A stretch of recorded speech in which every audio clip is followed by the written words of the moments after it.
what can I call it?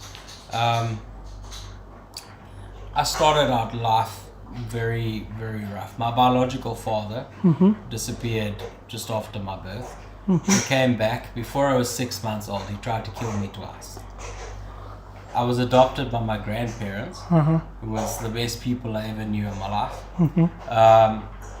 My adopted father, or my grandfather, was an atheist turned pastor. Greatest man I ever knew.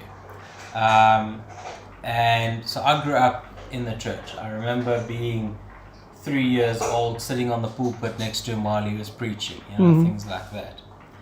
And when I was 8 years old, we went to a pastor's conference, and the pastor walked down from the stage and he put his hand on me. He said to me, "Ministry is your thing." And okay, so life carried on. I actually became a pastor later years. Yes, unfortunately I left that now, but yeah. So I wouldn't say that I did go through phases of being angry at God. But I've also, the way I was raised very tough, and I was raised to understand that life has consequences. The illnesses I have, I didn't give myself the diabetes, but for 10 years of my life I abused steroids, and that's why my kidneys don't work. And I didn't control my sugar levels, and that is why I have the heart condition, and that's why I'm blind and things like that.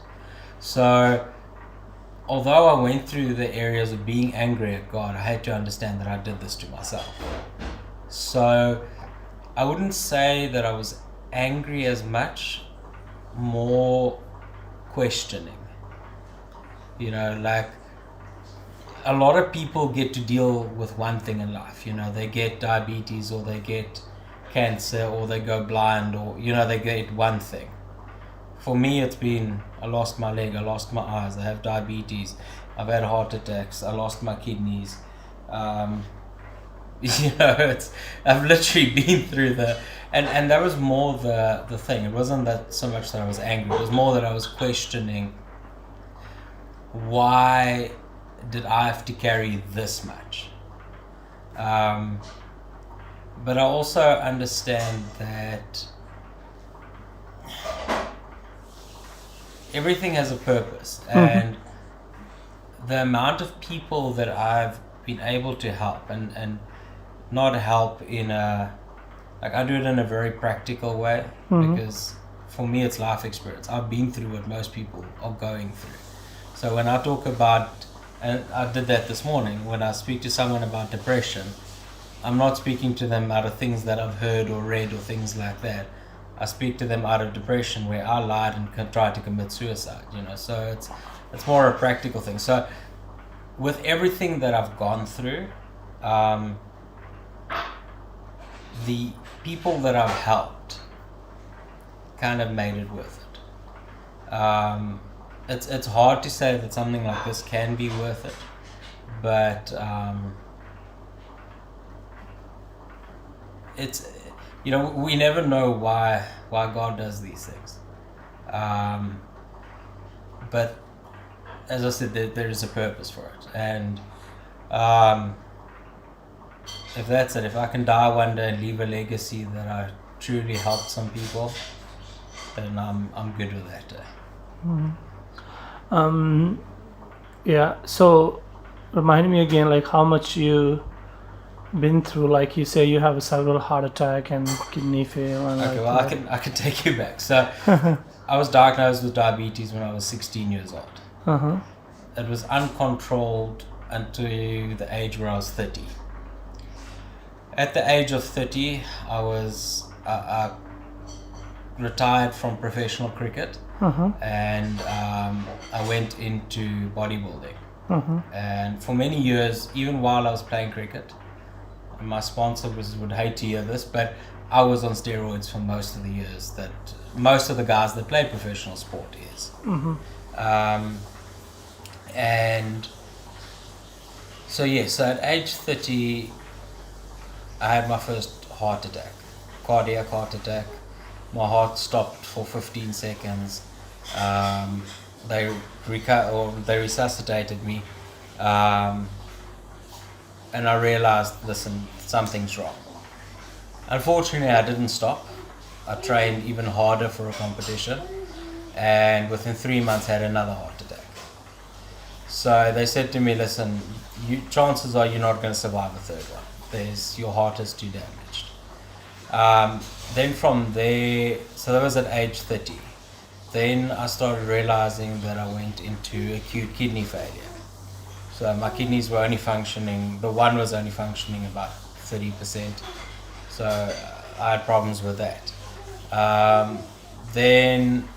So this has all happened in 7 years. So in 7 years, I picked up a flesh-eating infection in my leg, which gave me gangrene and septicemia. They rushed me into hospital the night. My body was so run down, they had to give me 5 units of blood because my blood already started drying up. My heart stopped for 30 seconds on the table. They declared me dead. And as the doctor turned around, my heart just started beating again. Unfortunately, I woke up without the leg. From there on, I lost my eyesight. I have retinopathy, so currently I have about 10% vision in one eye. Yes, and then it was the kidney failure. Went into complete kidney failure. While I was in this country, I've landed up with double pneumonia twice.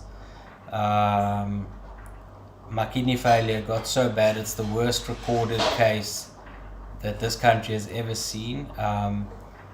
They had to drain off, I was 137 kgs, and they had to drain me to 90 kgs. So I was holding, 47 liters of water. I was literally drowning. The water was pushed up so high that my heart started drowning. So that's all under control now. So besides all those things, I'm pretty okay. Yeah.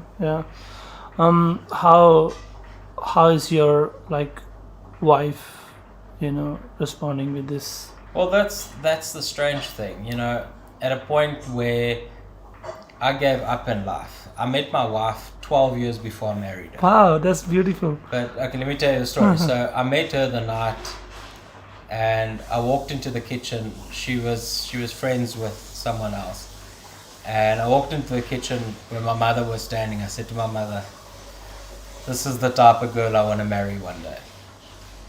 12 years later, I landed up in a hospital. The doctor, on a Thursday morning, I'll never forget it. Thursday morning, he came to me and he said to me, "You're terminal." So I said, "What do you mean I'm terminal?" He says, "There's nothing more we can do for you. Your illness cannot be treated. You will die within the next month." So that kind of hit me hard. And the next moment, I got a message from her that I haven't spoken to her in about 7 years at that stage, from Dubai, of all places. I'm in South Africa. I get a message from Dubai saying, "Oh, I heard you're in hospital. What's going on?" So I'm lying in hospital, kind of giving up on life. But, they said to me, "There's no way that you're going to live." And we start talking, and she's like, "Yeah, maybe we should start dating." So I said, "Listen, what's the use? There's nothing left of me.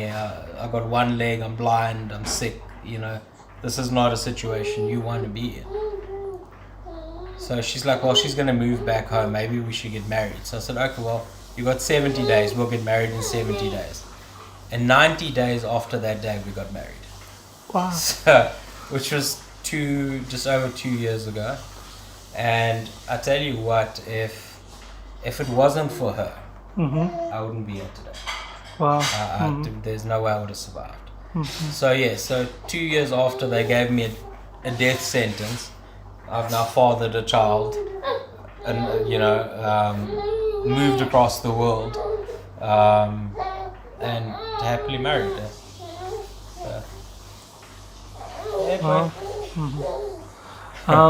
Wow. So she's she pretty much know that she's part of the story. Yeah, no, that's the thing. She's. Yeah, and this is the thing. She doesn't get credit, or she doesn't get the credit. Everyone always looks at me and goes, "Wow, it's..." Sorry to say. Alma,